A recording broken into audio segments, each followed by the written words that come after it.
for meeting the expectations of core members during orientation course for enhanced productivity. I repeat, strategies for meeting the expectations of core members during orientation course for enhanced productivity. And that will be handled by the State Coordinator NYSC Kaduna, Mr. Hassan Mahmoud Taura. Please let's welcome him with a round of applause as he takes over the mouthpiece. You're welcome, sir. The National Youth Service Corps, members of top management of the NYSC, distinguished participants. Let me first of all start by appreciating the DG for giving me this opportunity to deliver this lecture topic titled Strategies for Meeting the Expectation of Core Members during orientation course for enhanced productivity. I want to say I appreciate the DG for this kind gesture. Ladies and gentlemen, I also want to pray the indulgence of the DG and the co-option participant that my presentation is more or less going to be, in other words, it's not a research-based presentation from literature. Rather, it's based on practical work we have been doing over the years in our orientation camps. The paper has 5 major features, starting with the introduction, definition of key terms, core members' expectations. The 4th one is strategies of meeting core members' expectations. Of course, the last one is conclusion. To start with the introduction, see, the orientation course as the first cardinal program of the NYSC, in the gateway into the National Youth Service Course scheme for core members. Over half a century, the scheme, being a dynamic youth organization, has introduced different strategies during the conduct of orientation courses to meet the yearnings and aspirations of our core members. However, as the world is changing, the scheme too must brace up to meet the expectations of the present-day contemporary core members, who are largely IT-driven young people, through genuine strategies to achieve maximum productivity. It is a known fact that core members' experience during orientation course, be it positive or negative, remains permanent in their memories. Therefore, every key player in the conduct of NYSC orientation course must endeavor to leave a memorable impact in their lives. Now, moving to definition of terms. For the purpose of this presentation, I feel it's ideal to define some major key terms from our lecture topic, beginning with core member. Who is a core member?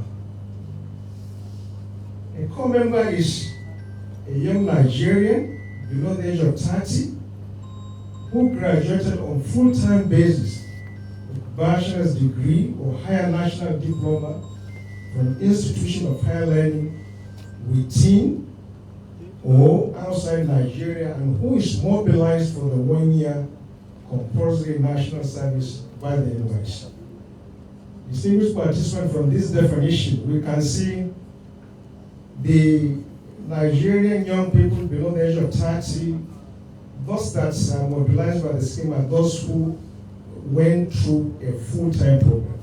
Because some of us can recall, particularly anybody who is from the NYSC cycle, right from 2001 to date, the scheme is not mobilizing those who did part-time distance learning sandwich programs. They have been excluded from participating in the national service, so the scheme is issuing them letter of exclusion. Number 2, orientation course. Orientation course is a regimented program aimed at equipping corps members with basic skills to prepare them for the task of 1-year compulsory national service. Number 3, strategy. Oxford Advanced Learners Dictionary defines strategy as an elaborate and systematic plan of action. Number 4, expectation. Similarly, Oxford Advanced Learners Dictionary defines expectation as anticipating with confidence of fulfillment, or the feeling that something is about to happen. Another term is enhancement. The same Oxford Advanced Learners Dictionary also defines the word enhancement as an improvement that makes something more agreeable. Last but not the least is productivity.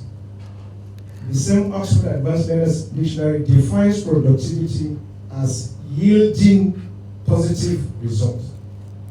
So, ladies and gentlemen, after defining the key terms from our lecture topic, our next item is expectation of corps members. Of course, our corps members nationwide that are moving or reporting to our various camps, they are coming with a lot of expectations. In fact, uncountable expectations. But for the purpose of this presentation, and of course because of time factor, I have been able to identify 9 major expectations which I feel the corps members or the prospective corps members will be coming to our camps with those expectations. Like I said, the expectations are many. They are uncountable. Now, from the 9 I have identified, the first one is friendly environment. Corps members will want to come to an orientation camp that is friendly, not a hostile environment. Number 2, they are expecting to be given decent accommodation by NYSC, not accommodation for business. Number 3, I call it seamless registration process. They want to undergo very stress-free registration process. Of course, some of them are likely to travel for 2 days, for 3 days, for 1 day, for 5 hours, especially those from contiguous states. So they are coming with a lot of stress in them. So they expect the process to be a very seamless one. Within 30 minutes, an hour, they are done with their registration. Number 4, I call it security of life and property. Of course, everybody, whether corps member, official, though. Now we are talking of corps members. The corps members will expect the orientation camp to be well secured. Their life, their property to be well secured. The 5th one, I call it safety of workplace.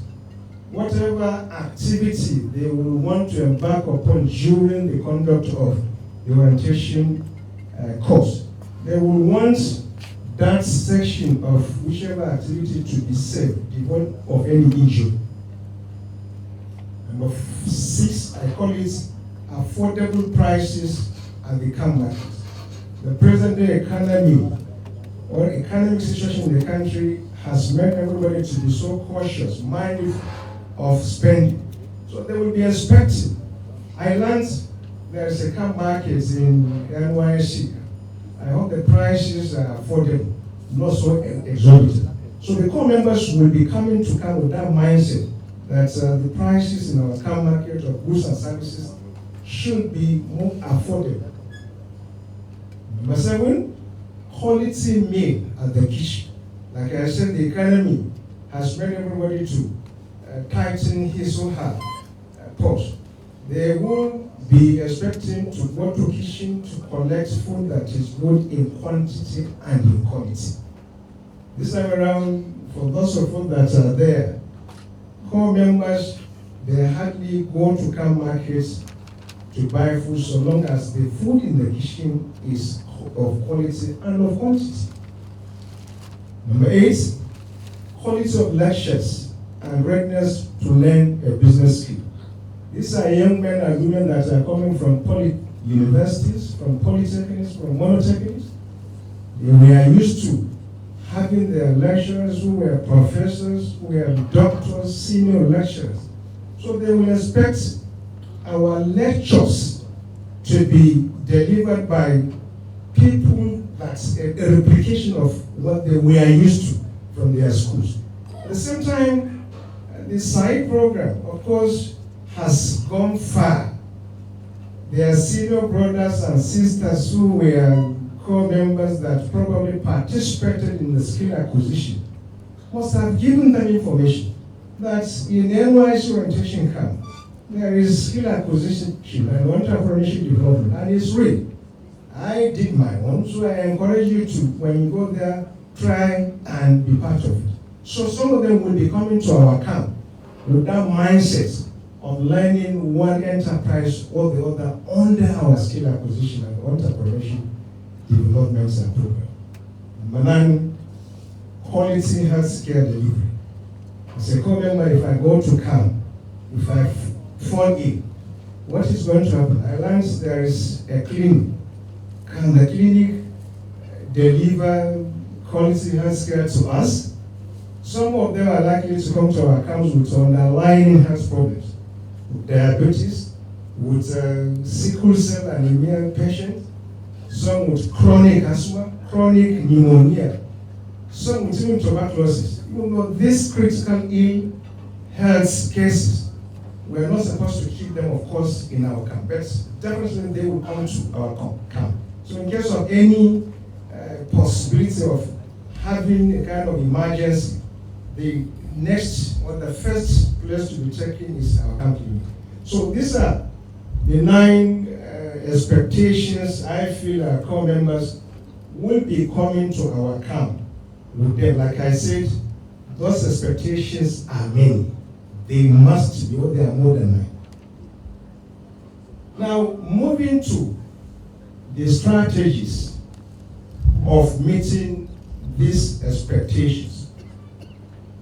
So the following concerted plan of action by all camp officials should be carried out. Number 1, I call it befitting reception of core members on arrival. Humble officers with friendly disposition should be selected in reception committee to perform the following tasks. Of course, during the composition of our committees, it is expected that officers that are very humble, that are very friendly, not officers who are known to fighting core members, those with hot temperament. You know, you cannot put such people in a reception committee. So the selection must be done in such a way that only officers who are humble, friendly, will be selected and be given that assignment of reception. So the first task I feel we should consider is provision of adequate sitting arrangements at the gates with canopies and plastic chairs. At the gates, we should be able to have enough canopies, depending on which number you are expecting. If you are a state that is expecting, let's say, 1,000, 1,500, 2,000, you know that first day, you are likely to see influx of PCs. So it is expected that we should mobilize adequate number of canopies. Let's say 4 canopies, 5 canopies, 6 canopies, with adequate plastic chairs, in such a way that no PCM is expected to be standing under the sun. Under the sun. Everybody that comes should have a seat under the canopy. Like I said, these are young men and women that are coming from far distance. Some spend 1 day, 2 days, hours on the road. So they are coming with a lot of stress in them. Having that sitting arrangement will make them to feel at home. Now, after they are seated, the committee, as usual, should welcome them, address them, crack joke with them, and serve them with light refreshment. We have been doing it over the years. Be it water, soft drinks, biscuits, snacks, chewing gum, sweets. At least our team leader yesterday was even talking of garden eggs, was talking of dakwa. Whatever you feel you can provide to make the core members or the PCM to feel at home, please let us try and do it for them. The next thing is to ensure a centralized sanction of core members' luggage by police, by civil defense, and the NDLE. After they must have finished with their water, soft drinks, the next point is where their luggage will be searched by the police, the civil defense, the NDLE. Of course, the mandate of police and civil defense is to ensure the PCM don't come to our camp with arms, ammunition, sharp objects, and all of that.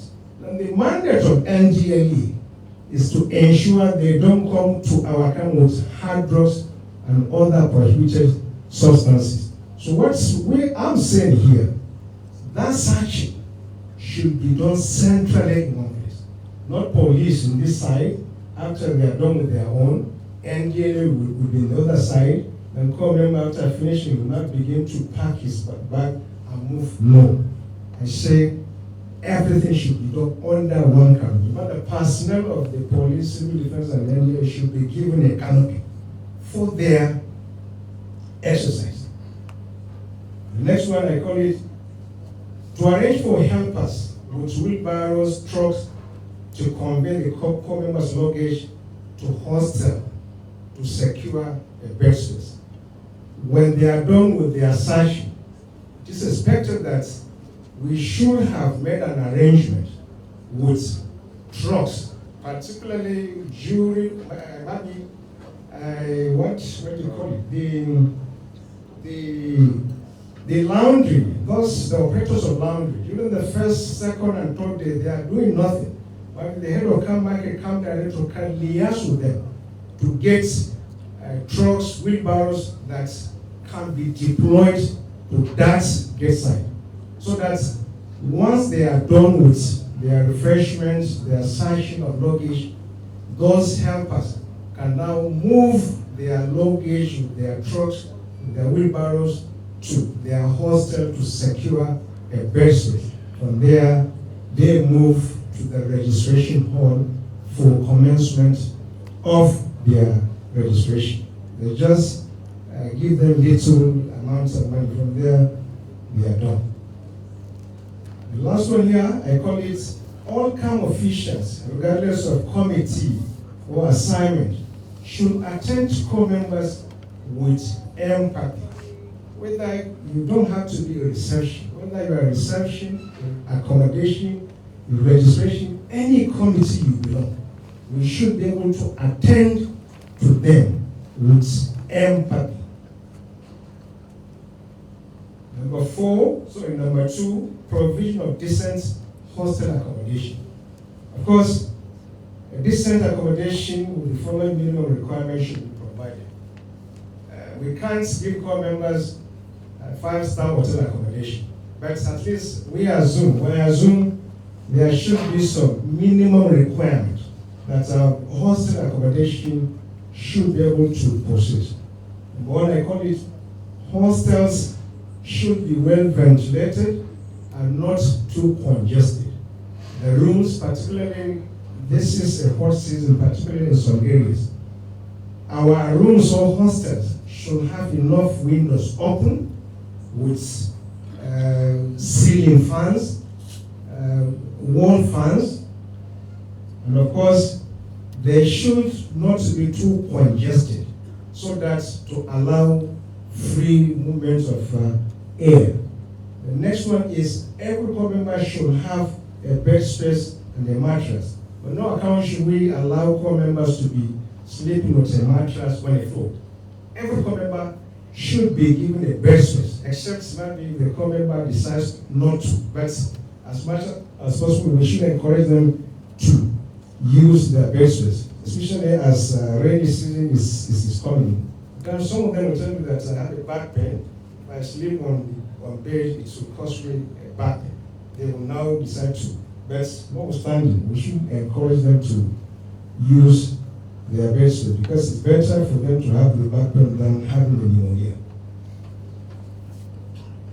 The next one is toilets and bathrooms should be regularly washed with detergent and disinfectant, especially at least twice in a day, morning and evening. That one at least for the hygiene and the health of the core members.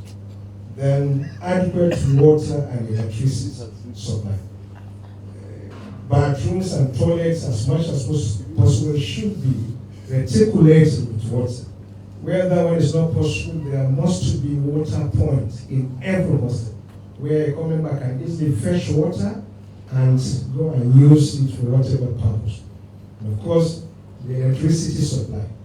The discourse of nowadays, the possibility of having the adequate supply may not be there, but as much as possible, our standby generators, we should be able to supply some reasonable hours so that the hostel will be more convenient and conducive for our core members.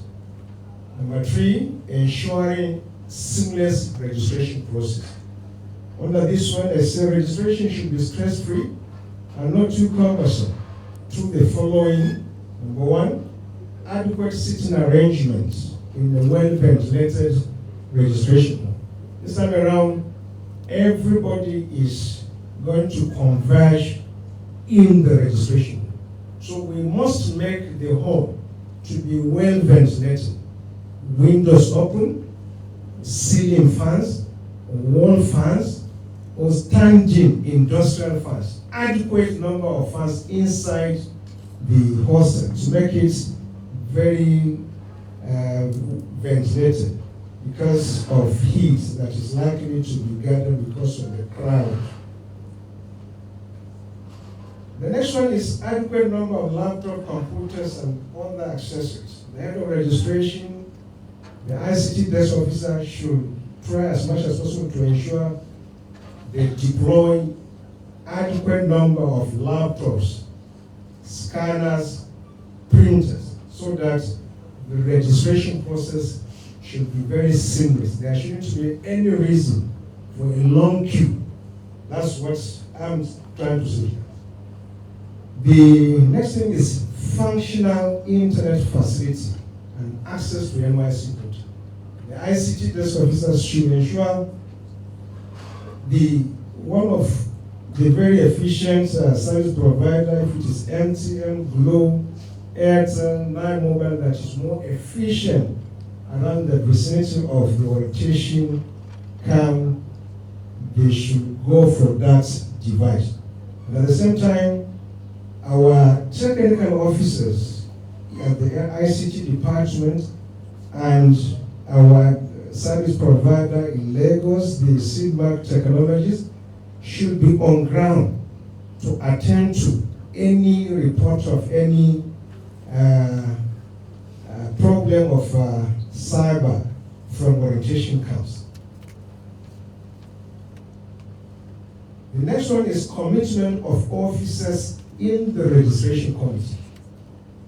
This time, during the composition of the committees, we should try to identify officers that are committed, officers that have the culture of sitting tight on their table and desk. Not somebody who, after 10 minutes, 20 minutes, is off. His points will now gather a queue. So what I'm saying, we should ensure we identify officers who are very committed, that will sit down and face their job without any issue that will create a kind of long queue. Number 4, provision of quality meal. State coordinators should ensure food served in kitchen is of quality and quantity through these measures. Number 1, officers with proven integrity should be assigned to kitchen committee. This is one area that all of us, particularly the state coordinators, we just have to do anything and everything that is possible to ensure we succeed in this direction. No matter how much as coordinator you want to promise core members of good food both in quality and quantity, it's going to be a mirage if you don't take some measures and steps. Number 1, the appointment or the selection of people that will work in your kitchen. We must identify officers we know they are trustworthy, officers that are hardworking, that have integrity to be in our kitchen committee, both the head of the kitchen and the subordinates. Otherwise, if we don't do that, if we just pick anybody anyhow, that is going to be the beginning of crisis in our camp. If you have a crisis in your kitchen, it means your camp is definitely going to be in crisis. The next thing is to issue a strict instruction not to tamper with approved and released food items given to the kitchen, and you must make a follow-up. It is one thing to approve and release food items, and it's another thing to make what you have approved to enter into the pot. In fact, as in most cases, the crisis we are having in our kitchen is because what is being released at times is not being used. Some people, some officers used to hide or to hid some of the food items. In a situation whereby somebody, as head of kitchen, applied for, let's say, 4 bags of rice, and you are approved, released, now 3 bags ended entering pot, or 3.5, definitely you cannot expect the quantity of that food to be sufficient. Or is it the stew?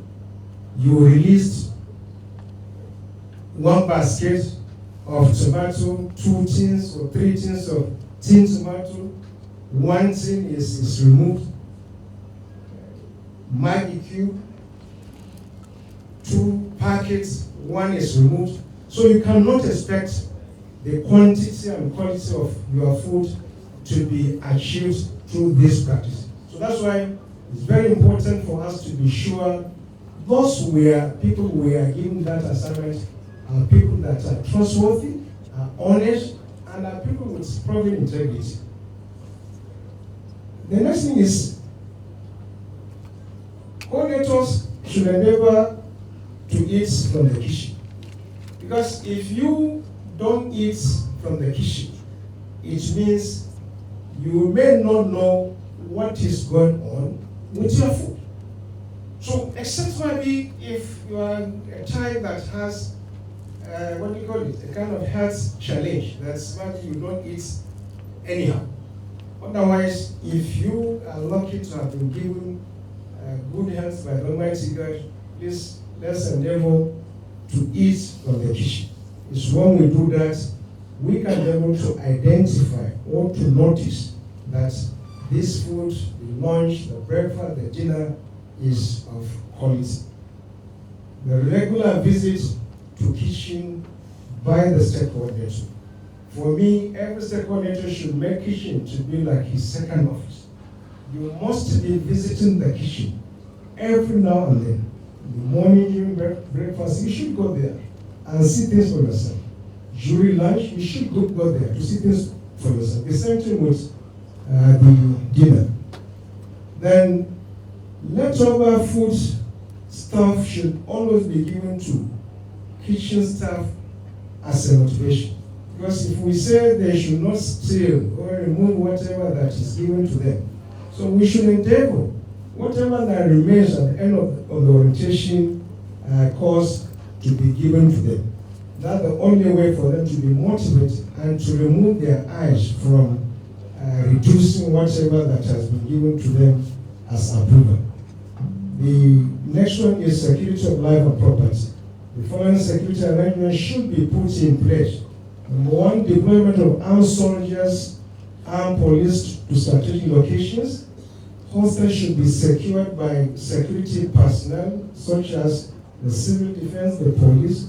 Every hostel must have either a policeman or civil defense personnel that will be securing the hostel, particularly during morning activity, evening activity. On no account should a hostel be abandoned without a security when covenants are not there. State coordinators, the next thing is a regular night patrol by combined security personnel. Anything from 12 midnight through 4 a.m. there should be a regular night patrol of army, police, civil defense, including manual. They should be patrolling the camp from at least 12 midnight to 4 a.m. State coordinators should receive daily updates from the undercover operatives through SMS or WhatsApp messages for immediate action on any adverse reports. Regular car market prices, reasonable revenue charges by car market committee. The car market committee should endeavor to charge reasonable amounts of money from the operators. Reaching agreement on reasonable prices of foods, provisions, laundry, phone charging, etc. with market operators. When we charge them revenue reasonably, they will surely accept to sell their goods and services on or in a reasonable price. The monitoring of compliance of prices by car market committee. From time to time, they should be going around to ensure the market operators are not overcharging the core members their commodities. Number 7, recruitment of quality resource persons and SAID trainers. Board heads of lectures and SAID should scout for versatile persons as guest speakers and SAID trainers. An overhead projector should always be used, and soft copies of lectures should be given to core members. Lectures should be more interactive between the resource persons and the core members. The resource persons should be able to speak the language of the core members, otherwise they will end up sleeping or chatting with their phones. The SAID curriculum, this is just like a recommendation, should contain training on advanced digital skills such as artificial intelligence, automation, robotics, blockchain technology. These are the latest and advanced IT skills that young people are craving to have knowledge and experience in them. Number 8, safety of manual gadgets. I call it number 1, replacement of all wooden assault gadgets with galvanized metal pipes. By now, CAMS shouldn't be talking of wooden manual gadgets, at least for the safety of our communities. We should be able to transform them or to replace anything wooden gadget into a metal pipe to ensure safety of the communities. Replacement of dilapidated obstacle gadgets, that's the manual rods.